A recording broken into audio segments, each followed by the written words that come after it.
All right, everybody, 2019 is out the door. 2020 is here, hitting us in the face like a freight train.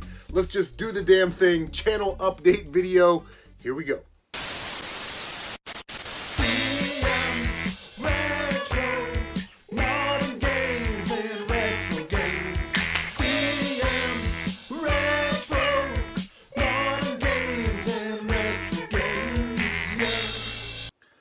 Alright, welcome to 2020. Welcome to my update video. If you watch the channel for any length of time, you know I like to do one of these every year at the beginning of the year, just to sort of recap the stuff that went on last year, project some goals for the upcoming year, and yeah, just to kind of see where we're at in the gaming community and YouTube and all those things sort of combined into one very short video. So first thing we're going to talk about is channel growth.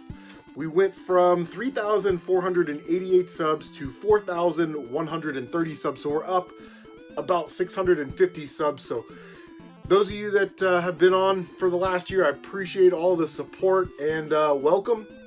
We haven't welcomed you. Looking forward to this year, man. Hopefully we can get to 5,000. That's sort of a goal for this year, is to get to 5,000. All right, so in addition to the channel growth, games, you know, this is what we do. We do gaming here. We had a lot of great games to the collection this year. Mostly we focused on PlayStation 1 through 4, and yeah, we got a lot of great games for those consoles, and I will be doing a games I beat in 2019, so you guys can take a look at all the games that I beat, all the new games I beat. Hopefully that video will be out sometime close to this video, so keep your eye out for it. We had, like I said, a lot of great PS2 titles, PS4 titles, stuff like that. Reselling became a larger aspect of the show as I went into more garage sales and more thrift stores. And what I would do is I would just look for video games or you know, things I could sell real quick. This year was really the year that I sort of expanded my horizons a little bit. We started delving into more toys and clothes and other types of collectibles, antiques, computer software, ink cartridges, anything that we could find to resell and put money into the video game fund. I have a little side account. We are definitely on the lookout for that. And I think the response for showing the non-video game related stuff has been good. Some of you guys may not like it, some of you guys may not. I think what I might try and do in the future is just timestamp it. So if you want to look at those things, you can. If not, we'll do the video game portion. So my pickup videos usually start off with the non-video game related stuff, and then we do all the video game related stuff. I break it up sort of into two parts like that.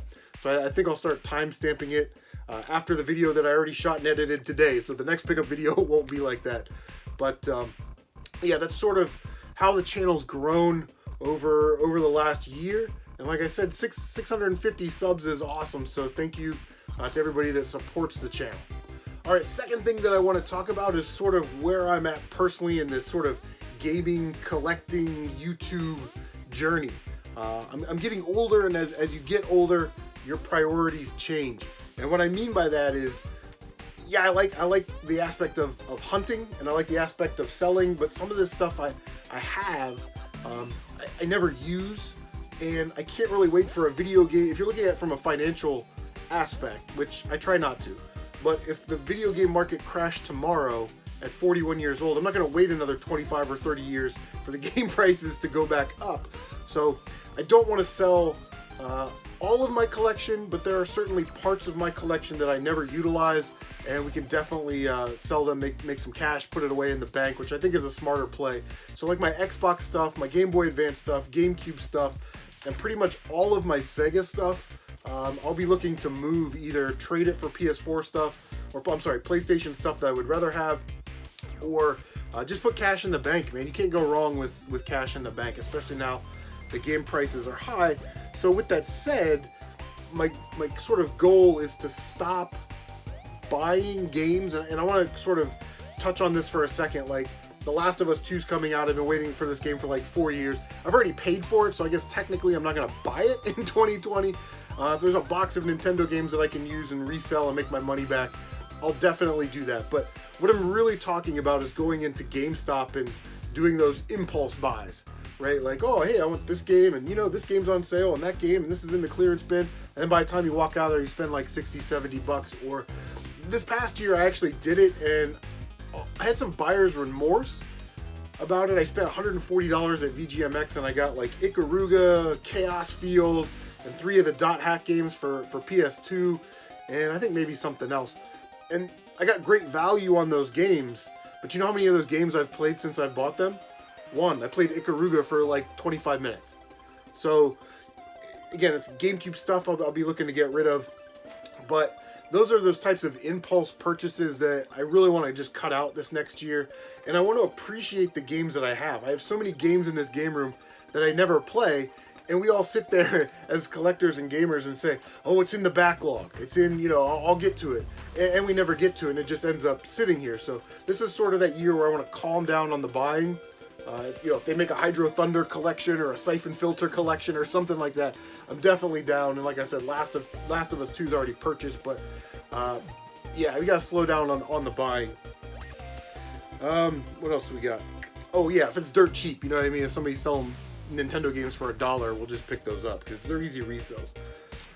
The sort of second aspect to the you know, how we're doing kind of personally in the gaming community, stuff like that, is you know, this reselling thing sort of took off for me last year. I really sort of learned the basics of the business. I wouldn't say I'm an expert yet at reselling, but it's really time consuming to go out and hunt this stuff down, bring it home, shoot it in a video, clean it up, research it, list it, then sell it, then pack it, then ship it. You know what I mean? There's a process to that, and you got to be prepared for it. Because of that, I've been really doing like 2 videos a week, like a pickup video and then some type of like, you know, toy unboxing or Transformer thing or whatever it is, right?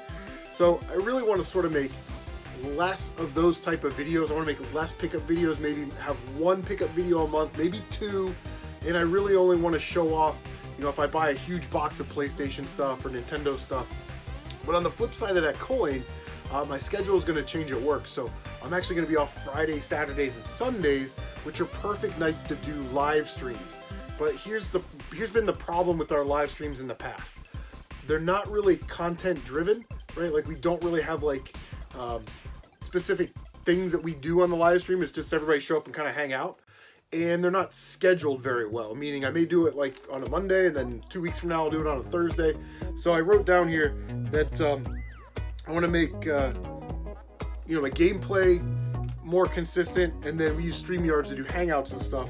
We want more organized content and more consistency in the scheduling. So sort of what I want to do is I want to start to build panels of people that want to do StreamYard, and then we'll have like 3 or 4 or 5 topics. We'll talk about those topics. We'll knock everything out in about an hour, hour and a half, 2 hours tops, and that will be the end of those live streams.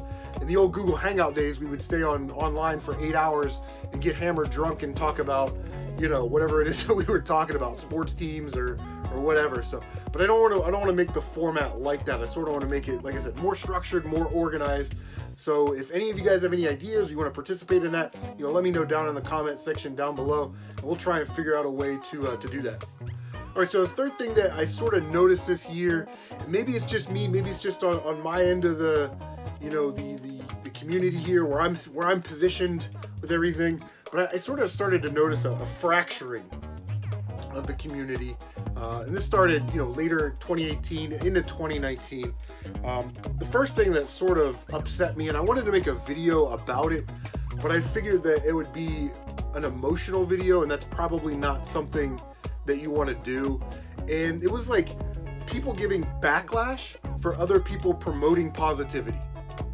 And I thought, what kind of a jealous, trolly, snaky person goes onto the internet when people are trying to, you know, relax from their job or get away from the kids for a while, share a similar interest of gaming or collecting with fellow collectors, and they say don't promote positivity or that kind of stuff. And it really sort of changed my view on YouTube a little bit. If it hadn't been, you know, changed before. But I just thought if people want to promote positivity on their YouTube channel, then they should be allowed to, and they should be able to do it without, you know, being ridiculed by somebody who probably lives in their parents' basement, doesn't create YouTube videos by themselves. They just come onto the platform to criticize others. And it just sort of, the whole thing started to turn dark for me, I guess. And we also had, you know, these bigger YouTubers like Jared and Boogie 2099, all his drama and nonsense. So sort of the degradation of the YouTube gaming community, because what they do makes us all look bad. You know what I mean? Like, everybody sort of paints us with the same brush as they paint Pro Jared and, you know, all these other YouTubers that are considered scumbaggers or e-beggars and stuff like that. You know, we all sort of get painted with that same brush, and it just kind of, it's like the dark side of YouTube. You know, Vice News is doing the dark side of the wrestling ring and all that stuff. This is sort of the same thing. Now, because of that, I sort of feel that a lot of people on YouTube may lose faith in some of these bigger YouTubers because they're kind of getting exposed and they're seeing, you know, who they are. Like, what's John Hancock's plan? Are we going to do the 20-year museum scam? You know what I mean? Like, at some point, people have to go, dude, we got duped by this for a decade. You know, how long are we going to... But I think because of that kind of stuff, that they're being exposed and they're being outed and they're being kind of shown for who they are, that more attention is being drawn onto the smaller YouTubers because we're a little bit more humble. We're not really playing characters. This is who we are as people, and I think people kind of respond to that and they respect that. So I don't know. Those are just my thoughts on that. This fracturing community theory that I sort of have, and I think it's sort of supported by the absence of tag videos. And tag videos, if you don't know, used to be really popular like 4 or 5 years ago. Yes, you have your circle of friends and a circle of friends over here, but you may know 1 or 2 people within the groups, and they say, hey man, we're doing this Mario Kart Banshee Boardwalk Challenge. You want to do it? I'm like, heck yeah, I'll do it. And that was a way for communities to kind of connect with each other. And I didn't really get tagged in a lot of videos. It's really not like Boohoo, like I didn't get tagged, so I'm saying this, but I didn't see them a lot on YouTube. You know, like even the people that I watch, you know, they weren't involved in tag videos. I think that sort of is a symbol of the community sort of shutting down and saying within your own little cliques, which I'm not saying it's a good thing or a bad thing. It's something that I noticed, just personally something I noticed going on in the community, and I hope that it stops, because I liked being contacted by people that I didn't know. And they're like, hey, I know MT Shark. Here's my channel. We're doing favorite Mega Man boss level or something. You want to do a tag video on that? Yeah, sure, dude, no problem. And it was just easy content to make, and you got to expand your brand a little bit and participate in the community. And like I said, I just don't see that anymore. Maybe it's me. I don't know. Let me know what you think. Leave a comment down below. Let's talk about some channel goals for 2020. So I like to keep my channel goals simple. I don't like to do like 10, 20-year goals on YouTube because it ain't happening. I'm not going to be on YouTube 10 years. I hope not. But yeah, so I keep them short, and I make sure that they're sort of achievable. That way we can look back next year and, did we achieve those or didn't we achieve those? And, go from there. So happiness comes from the achieving of goals. That's what they say. And a goal without a plan is a wish. Herm Edwards said that. Arizona State football coach. So we still want to work, not complete. We still want to work on completing my childhood NES collection, which we need Mystery Quest, G.I. Joe, Casino Kid 2, Yonoid, Micro Machines, and Darkman. So we're down to our last 6 games, and a couple of those games are pretty cheap. Mystery Quest, Yonoid, that shouldn't be a problem. Those are like $5 games. We would like to hit 5,000 subscribers. That is a channel goal. That's one of those where I don't feel like I've got control over that. You know what I mean? That's up to you guys, the subscribers, to like, comment, share on social media, push the channel in the algorithm, stuff like that. I've been saying this for 2 years. I want to get a CM Retro Gaming shirt. I've been working on it. We sort of have a prototype from last year. Never got around to putting that in the works. But Carol Ann is very excited. She wants a CM Retro hoodie. So we'll have to do that and get her a CM Retro hoodie. As far as the way the setup is, I have one clamp light. I would like to get another clamp light because there's a heavy shadow sometimes on this side of the... You can see it right there. See it right there. Right there. And I don't like it. It's kind of annoying, but you got to go with what you got. And usually when I'm out, I forget about stopping at Home Depot and buying a $4 clamp light. But I'd also like to look into buying some of those LED panel lights and maybe get some better lighting on the show, which I think would be awesome. The last thing that I want to do for our goal this year is I want to try and sell about $1,000 worth of this collection. So again, I don't know if I'm ready to part with everything, which eventually, it's like Monopoly, right? You can win at Monopoly, but it all goes back in the box at the end. I don't plan on taking these things with me when I die, but I do want to enjoy them while I have them. And I own these games do not own me. So $1,000 worth of this stuff I would love to sell. Like I said, Xbox, Sega, GameCube, what else we got? Game Boy Advance, Game Boy stuff that I never play.